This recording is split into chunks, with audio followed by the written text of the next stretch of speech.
The devastating earthquakes that hit Turkey and Syria earlier this month have claimed over 46,000 lives so far.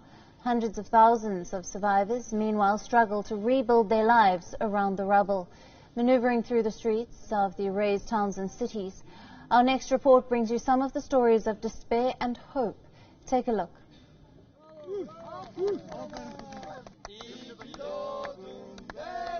A cake, candle and a birthday wish, and some smiling faces as Bafin celebrates her 5th birthday in Turkey's Hatay province, masking the pain and sufferings of survivors. But there are many children who would never celebrate their birthdays again. These are volunteers tying balloons over rubble in the memory of the victims who perished in the devastating earthquakes on 6th of February.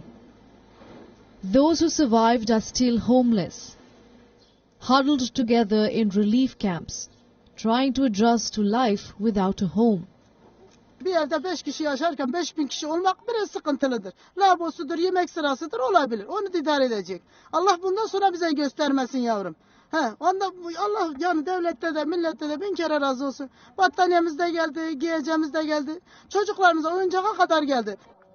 In Syria's northwestern city of Azaz, the displaced families face a new challenge: a shortage of tents.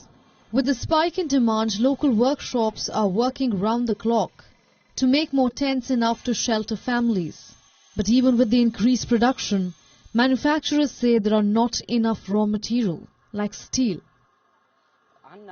It's very difficult to provide tents. Our people who have been displaced because of the earthquake are currently staying on the agricultural lands or shelters, but there's been great difficulty in providing tents. The reason is that the United Nations and relief agencies haven't reached us in the shelters. There are some 200 or 300 families, but we cannot secure tents for them. And if there are tents available, their prices have doubled.